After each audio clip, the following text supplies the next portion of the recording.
కేంద్రంలోని బీజేపీ ప్రభుత్వం అవలంబిస్తున్న ప్రజా కార్మిక కర్షక వ్యతిరేక విధానాలను అందరూ ప్రతిఘటించాలని ఐక్యంగా ఉద్యమించాలని ఏఐటీయూసీ రాష్ట్ర కార్యదర్శి సిర్ఖా విలాసు పిలుపునిచ్చారు. ఇక ఫిబ్రవరి 16న దేశవ్యాప్త కార్మికుల సమ్మె గ్రామీణ భారత్ బంధు నేపథ్యంలో కార్మిక సంఘాల సన్నాహక సమావేశాన్ని ఆదిలాబాద్ జిల్లా కేంద్రంలోని సిపిఐ కార్యాలయంలో నిర్వహించారు. ఏఐటీయూసీ జిల్లా ప్రధాన కార్యదర్శి సిర్ర దేవేందర్ అధ్యక్షతన జరిగిన ఈ సమావేశానికి 7 కార్మిక సంఘాలు 2 రైతు సంఘాలకు చెందిన ప్రతినిధులు హాజరయ్యారు. కేంద్ర సర్కారు అవలంబించే విధానాలను ముక్త కంఠంతో ఖండించారు.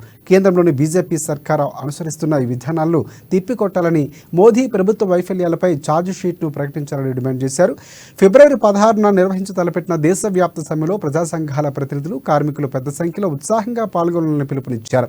అంబానీ, అదానీ వంటి కార్పొరేట్ శక్తులకు కొమ్ము కాస్తూ రెడ్ కార్పెట్లు పరుస్తున్న ఈ మోదీ సర్కారుకు బుద్ధి చెప్పాల్సిన సమయం ఆసన్నమైందన్నారు. కార్మిక సంఘాల ఐక్య వేదిక ద్వారా ఈరోజు సదస్సు ఏర్పాటు చేయడం జరుగుతుంది. అందులో కార్మిక సంఘాలు పార్టిసిపేట్ అవుతుంది, అదేవిధంగా రైతు సంఘాలు కూడా పార్టిసిపేట్ అవుతుంది.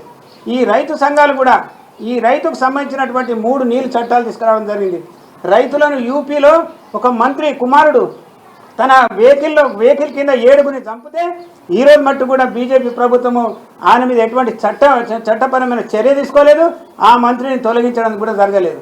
అంటే ఈ విధమైన పరిస్థితి కేంద్రంలో ఉన్నటువంటి బీజేపీ బ్రిటిష్ రాజ్యం కంటే ఎక్కువగా ఈరోజు చేయడం జరుగుతుంది.